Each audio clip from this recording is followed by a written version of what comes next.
Let us sit down, you and I, not as a teacher before an obedient student, or a museum guide reciting aseptic facts. Imagine us, if you will, as two explorers in a forgotten catacomb, equipped with nothing but a flickering torch, about to decipher hieroglyphs that tell a forbidden story.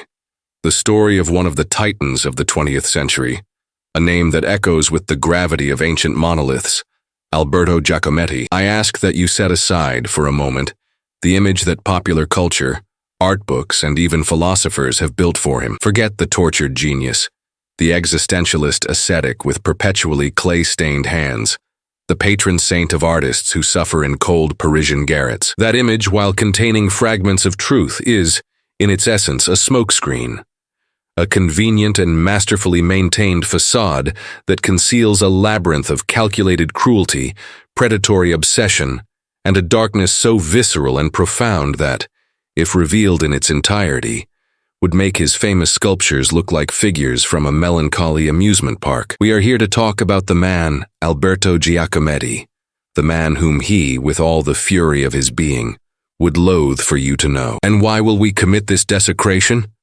Because it is precisely in his darkness, in his fractured and, let us be blunt, at times monstrous humanity, that the true key to the almost unbearable power of his art resides. If you are seeking an edifying moral lesson, a sanitized biography to consume with your afternoon tea, you may stop reading now. This is not a safe place. But if you seek the raw truth of creation, the impure, muddy, and toxic source from which genius springs, then accompany me. This journey will not be comfortable. It will stain the way you see art and life.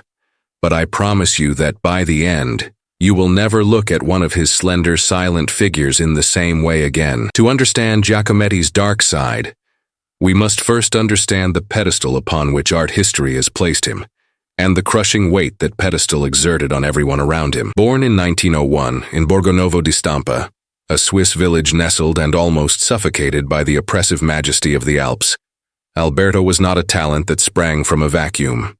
He was the firstborn son of Giovanni Giacometti, a post-impressionist painter of considerable renown and success, a man immersed in color, in vibrant light, and in a fundamentally optimistic vision of art and life. Imagine, for a moment, the psychological burden of growing up in the shadow of a father who is not only a talented and beloved artist, but also the personification of an artistic tradition that you, instinctively, from the tenderest age, feel the primal need to dismantle, to destroy. Alberto's childhood was a paradox that would define his existence, an environment of total and unrestricted creative freedom, where drawing and painting were as natural as breathing, but also the cradle of a paralyzing anxiety of influence. While Giovanni painted sun-drenched alpine landscapes and affectionate, vibrant portraits of his family, the young Alberto already found himself inexorably drawn to the skull beneath the skin, to the skeletal structure, to the hard, immutable, and brutal essence that light and color, in his view, merely disguised like a pleasant lie. His father's art was about the vibrant surface of life. His son's, from the very beginning, would be about the terrifying truth of the death that pulses beneath that surface.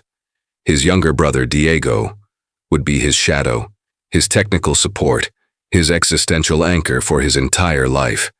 Diego, the patient, methodical, and almost mute craftsman, was the perfect counterpoint to the turbulent, volatile, and verbally abusive Alberto. From childhood, Diego posed for Alberto, an act of devotion and submission that would extend for more than 5 decades.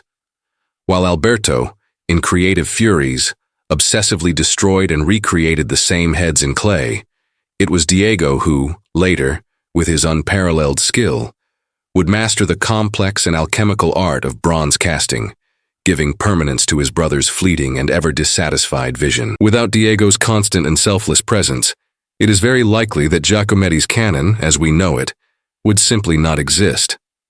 This absolute dependence, this unbalanced symbiosis, already offers us a crucial clue to Alberto's character. A man who needed others viscerally, as a body needs organs, but who kept them at an insurmountable existential distance, treating them as tools or objects of study. Diego was the first and most enduring of these human tools. The true forge of Giacometti's soul and art, however, would be Paris. Arriving there in 1922, he did not find the city of light of romantic Bohemia that so many before him had sought. He found a seething cauldron of intellectual radicalism, of paradigm breaking, and of a post-World War I anxiety that had shattered all the certainties of the 19th century. He enrolled in the studio of Antoine Bourdelle, a renowned sculptor and former assistant to Rodin. But the academic tradition suffocated him like a straitjacket. The seemingly simple task of sculpting a figure from a live model seemed to him not only technically difficult, but philosophically impossible. How to capture in a lump of inert clay the torrent of sensations, the infinity of angles, the living, pulsating, and psychologically dense presence of another human being. He saw the other students producing competent, anatomically correct busts, and felt like a complete imposter, an alien in a world of certainties he did not share. This initial crisis was not an artist's affectation. It was the beginning of his lifelong obsession, the fundamental impossibility of representing reality, and yet the inescapable and torturous compulsion to try. It was in this period of profound existential and artistic despair that surrealism found him, or rather abducted him. André Breton, the self-proclaimed pope of the movement, with his infallible nose for creative neurosis and psychological authenticity, saw in Giacometti the embodiment of his darkest ideals. Surrealism, stripped of its academic veneer and popular appropriations, was about the truth of the subconscious, about the violent release of the primal desires, fears, and traumas that civilized society and Cartesian reason repress. And Giacometti's subconscious was a deeply dangerous place. His surrealist works, which catapulted him into the Parisian avant-garde, are not the dreamlike and playful landscapes of Joan Miro or the intellectual games of Salvador Dalí. They are artifacts of a brutal psychological violence, objects that seem to have been excavated from an archaeological site of trauma. Consider Woman with Her Throat Cut, 1932. This is not a sculpture in the traditional sense. It is a crime scene frozen in bronze, a hybrid figure of insect and woman, a horrifying crustacean skeleton, is splayed on the floor in post-mortem spasms, simultaneously evoking sexual violation, murder, and a grotesque metamorphosis. The work exudes a misogyny so visceral, so primitive, that it becomes almost abstract, a hieroglyph of masculine terror before the feminine. Or think of Suspended Ball, 1930-31, a deceptively simple piece that became an icon of the movement. A sphere with a slit is suspended over a crescent wedge, almost touching it, creating an unbearable and perpetual sexual tension. It is frustrated desire in its purest form, a mechanism of psychological torture that denies any kind of climax or resolution. Where did this violence, this fixation on desire and death come from? Here we begin to descend into the damp and dimly lit cellars of his psyche. Giacometti was haunted by a memory from his youth in Italy, the sight of the body of a murdered prostitute, publicly displayed for identification. This image of desecrated femininity and of death as a spectacle marked him profoundly. But the source was even deeper and more complex. He harbored a morbid terror of and fascination with the female body, a duality that would accompany him throughout his life. The women in his work and in his life would be simultaneously distant goddesses, unattainable pedestals, and victims of a sadistic dissection. In sculptures like The Palace at 4 a.m., 1932, a fragile and phantasmagorical wooden construction that looks like a theater stage for childhood traumas, he creates a narrative of desire, loss, and threat. The figure of the woman is a spinal column, imprisoned and venerated within the architecture of the nightmare. For the surrealists, this brutal honesty, this courage to expose his most intimate demons was pure gold. Giacometti did not illustrate dreams. He excavated nightmares and assembled them under the cold, unforgiving light of the gallery. But the alliance with the dogmatic Breton was doomed to fail. Surrealism, with its emphasis on automatism, the dictates of the subconscious, and the refusal of the external world, clashed head-on with Giacometti's growing obsession. The human head. He felt a physical need, almost a withdrawal, to return to the model. He needed the direct eye-to-eye confrontation with another human being in space. One day, with an honesty that would cost him dearly, He confessed to Breton that he was working on heads from observation of his brother. The reaction was immediate and implacable. Giacometti was summarily excommunicated from the movement in a meeting that resembled a tribunal of the Inquisition. For Breton, returning to a model was an unforgivable betrayal, a reactionary return to mimetic representation, the original sin of Western art. For Giacometti, it was a matter of artistic life or death. He had realized that the most surreal, strangest, and most terrifying truth was not locked in dreams, but resided in the simple and, for him, impossible act of looking at a face and trying to capture the sensation of its existence. This dramatic break marked the beginning of his most agonizing and, in retrospect, most fundamental period. For nearly a decade, from the mid-1930s until the end of World War II, he locked himself in his studio, immersed in what he called the abyss of reality. He became an almost forgotten figure of the avant-garde, a former prodigy who seemed to have lost his way. He tried to sculpt the head of Diego, of a professional model, of anyone, and failed miserably day after day in a cycle that bordered on madness.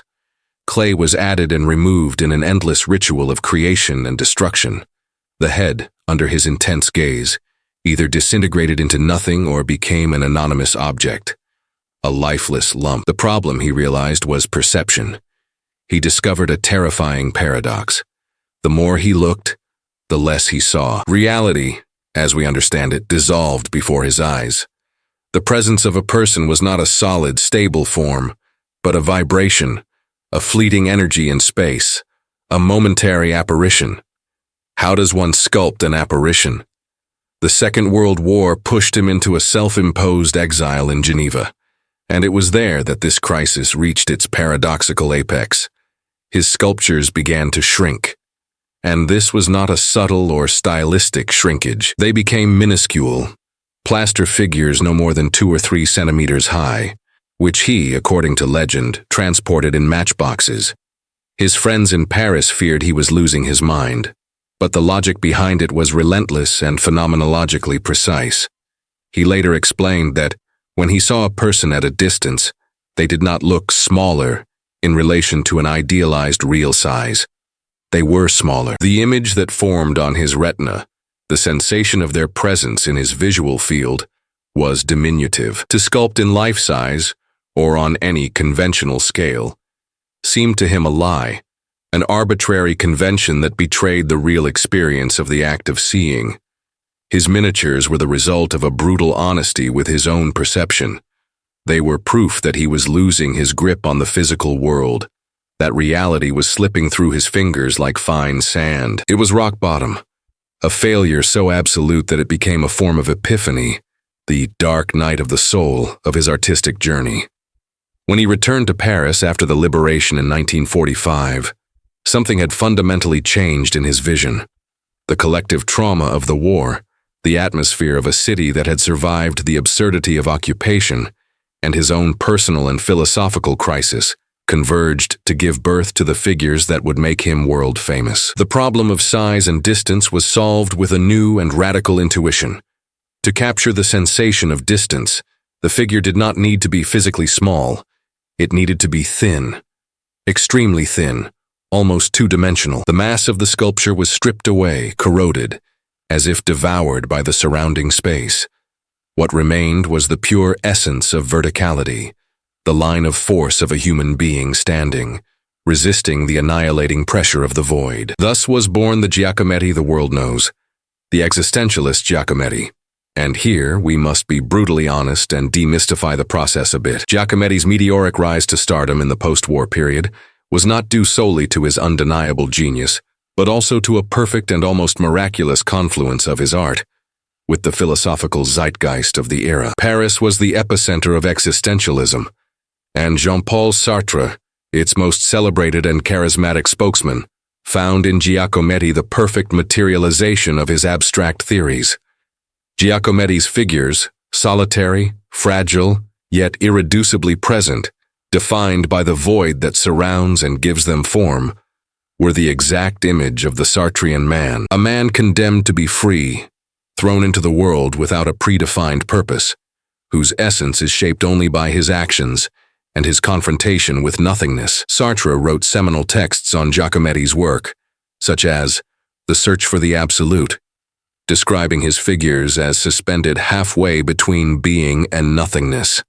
Almost overnight, Giacometti, the artist who considered himself a failure, was anointed as the official sculptor of the post-war human condition. He, who had always been suspicious of labels, theories, and language itself, was embraced and canonized by the intellectuals.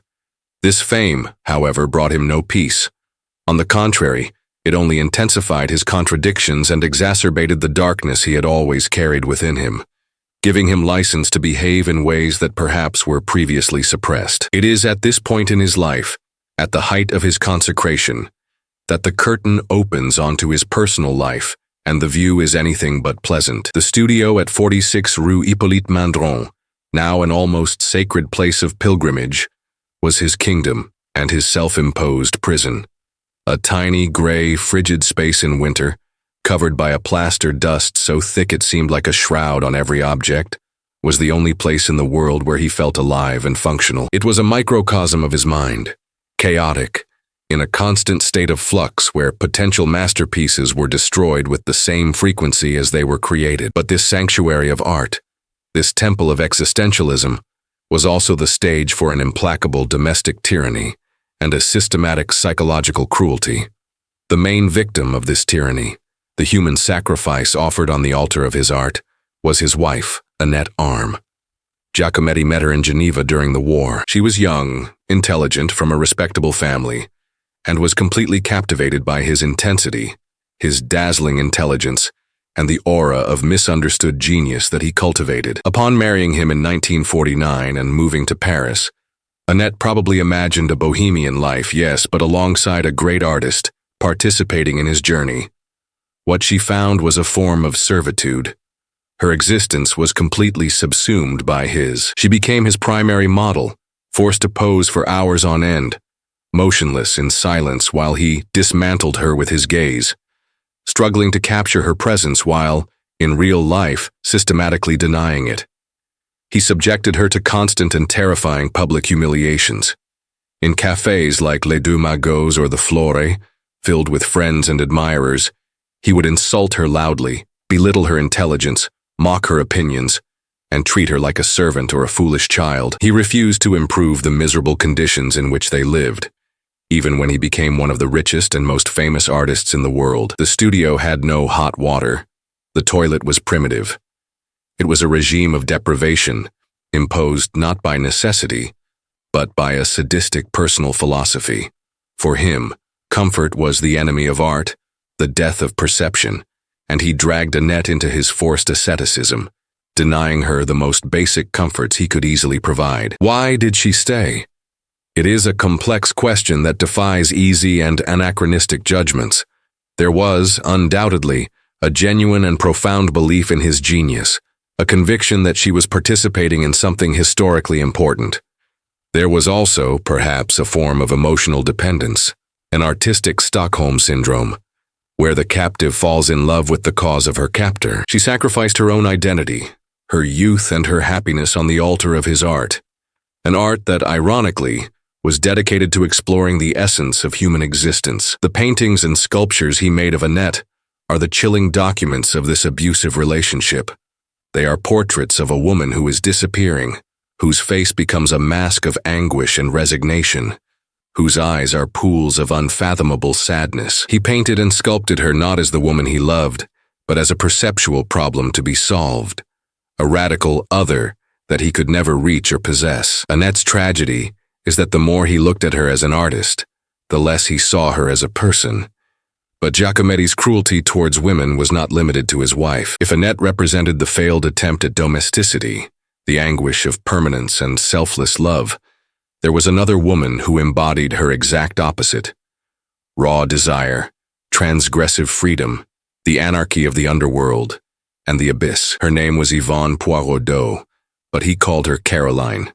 She was a prostitute he met in the bars of Montparnasse, and for whom he developed an overwhelming and destructive obsession that would last until the end of his life. Caroline was everything Annette was not: volatile, vulgar, illiterate, unpredictable, and available only in exchange for money.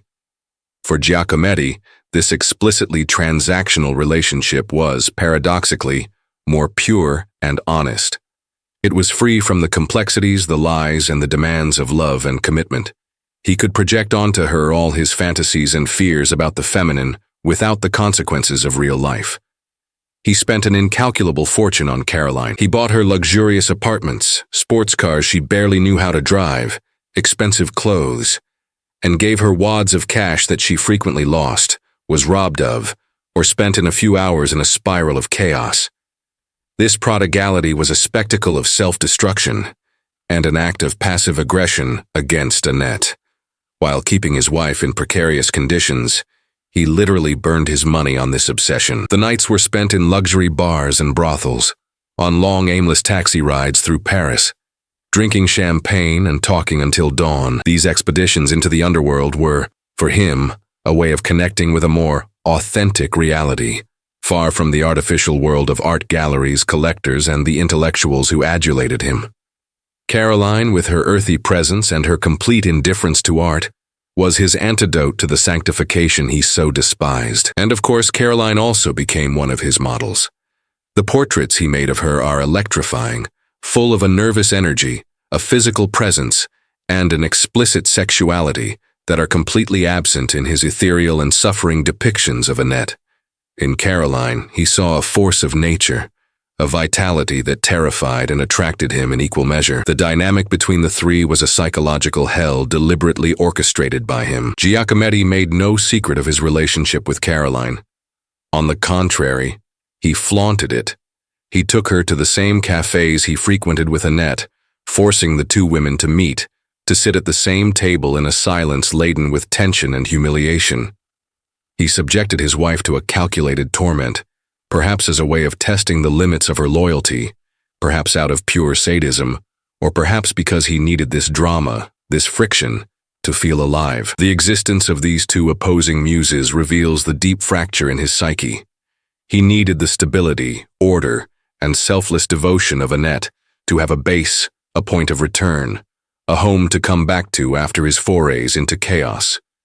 But he also needed the anarchy, danger, and degradation represented by Caroline to fuel the fire of his creativity and to satisfy a dark side of himself that refused to be domesticated or civilized. He lived this contradiction without remorse, believing perhaps that his genius gave him the right to consume the lives of others to feed his art. Make no mistake, this misogyny was not a mere character flaw or a product of its time. It was a structural component of his artistic vision.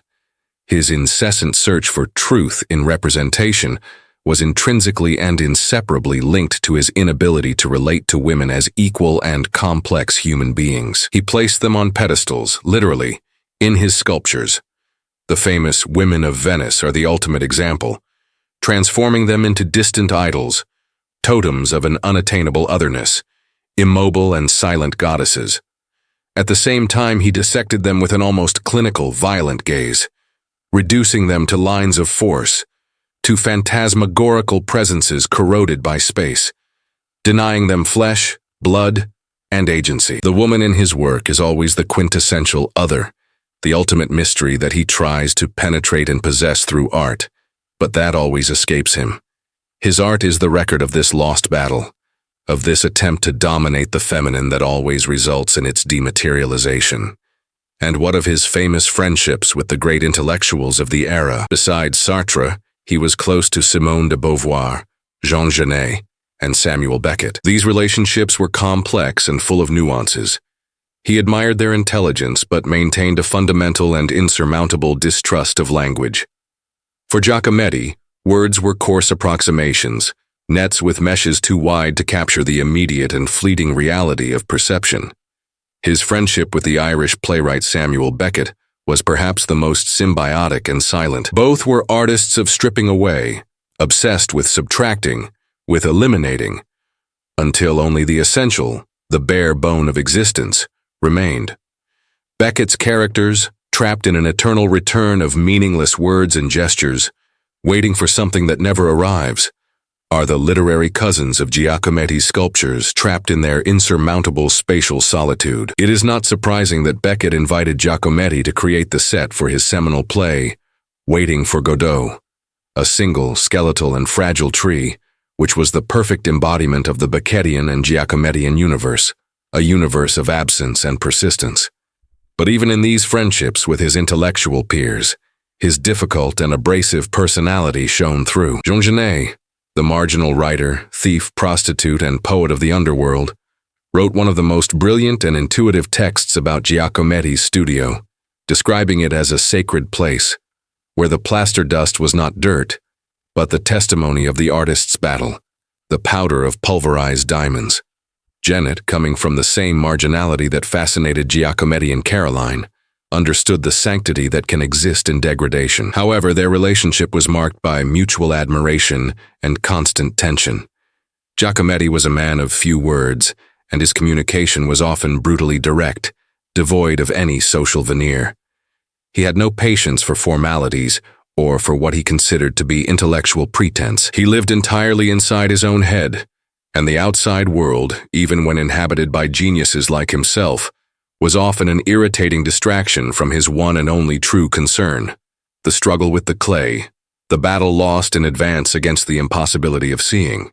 As he aged and his fame reached global proportions, his contradictions deepened until they became caricatures of themselves. He became an immensely wealthy man, with works selling for fortunes at auctions, but he continued to live and work in the same decrepit and unsanitary studio. He would stuff wads of franc notes into the pockets of his plaster-stained coats, forgetting about them, treating money with a contempt that only the very rich or the truly ascetic can afford. This refusal to adopt a lifestyle commensurate with his wealth was not humility.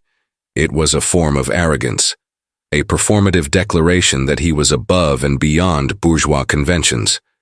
It was also a way of maintaining his image as a pure artist, uncorrupted by success, an image that he, consciously or not, cultivated with the same care with which he sculpted his figures. His health deteriorated visibly, the result of a lifetime of incessant smoking and heavy consumption of alcohol and coffee, but he refused to slow down. Until the very end, he was in the studio, often throughout the night, struggling with the same questions that had haunted him since his youth, with the same desperate intensity. His last works, perhaps the most moving and terrifying, are the busts of Diego and Caroline. In them, the search for resemblance becomes even more frantic, more desperate. The material seems to be disintegrating. The head barely emerges from the bronze, like a ghost trying to materialize one last time before disappearing. The focus is almost entirely on the eyes. For Giacometti, the gaze was everything. It was in the gaze that the spark of life, consciousness, the proof of the other's existence resided. To capture that gaze, the act of one human being seeing another, was his holy grail, his final obsession. He died in 1966 of heart disease and exhaustion, consumed by a quest that he knew was impossible, but that he could never, not for a second, abandon. So how to reconcile the man and the artist? How to look at the tragic beauty of his work, knowing the ugliness of his life? The answer, and this is the crucial point of our conversation, the secret we unveil in this catacomb, is that we must not reconcile them. We must accept the contradiction, the paradox, as the very source of his genius. The modern, politically correct and intellectually lazy temptation is to judge the man by our current moral standards and, finding him wanting, to diminish or invalidate his art. Or, worse still, to completely separate the man from the work, pretending that art exists in an ethical vacuum, like a magical product that arises from nothing. Both approaches are a form of intellectual cowardice, a refusal to face the complexity of the human condition. The uncomfortable truth, the truth that Giacometti forces us to confront, is that his art is so powerful precisely because it was born from his darkest flaws. His calculated cruelty towards Annette fueled his exploration of solitude, incommunicability, and radical otherness. His degrading and expensive obsession with Caroline fueled his search for raw vitality, physical presence, and the essence of desire. His inability to truly connect with others, to see them as subjects and not as objects, was the engine of his desperate and moving attempt to capture their presence in bronze. The dark side of Alberto Giacometti is not a shameful appendix to his biography. It is its core, the nuclear reactor of his creativity. He was an emotional vampire who drained the life, youth, and identity of those around him to transmute it into immortal art. His obsessive search for truth in perception was inseparable from his dishonesty and manipulation in human relationships. He sculpted existential loneliness like no one else because he was a profoundly lonely man, isolated by his own colossal ego and his all-consuming obsession. He represented the fragility of the human condition because he was painfully and incessantly aware of his own moral and psychological fractures. What Giacometti would loathe for you to know are not just the sordid facts of his life, the list of his transgressions. He would loathe simplification. He would loathe for you to see him as a one-dimensional monster, or worse, as a tortured saint. What he would probably want, in his brutal and uncompromising honesty, is for you to stand before one of his figures, say, the walking man, and see in it not an abstract symbol of existentialism to decorate philosophy books, but the result of a lifetime of glorious failures, the failure to capture a face, the failure to love without destroying, the failure to reconcile desire and reality, the spirit and the flesh. And yet, despite everything, the figure continues to walk, fragile, corroded, solitary, scarred by the battle against the void, but undeniably moving forward. The motivational lesson here, if there is one, is not an easy lesson about being a good person to create good art. It is a much harder and much truer lesson. It is about being a whole person. It is about understanding that creativity does not spring from purity, virtue, or happiness. It springs from the chaos of human experience, from pain, from contradiction, from shame, from desire, from darkness. Giacometti's greatness lies not in his moral perfection, which was non-existent, but in his superhuman courage to face the abyss of perception, the abyss of space, the abyss of his own darkness, and not to look away, not for an instant. He spent his entire life telling us, through his art, that to see is the hardest thing in the world. Perhaps his dark story teaches us that to see ourselves, in our totality, with all our ugliness and contradiction, is the first and most courageous step on that same journey. And that is a truth worth carrying, long after the dust of Giacometti's studio has finally settled. It is a truth that frees us to be human, and not saints in our own search for meaning.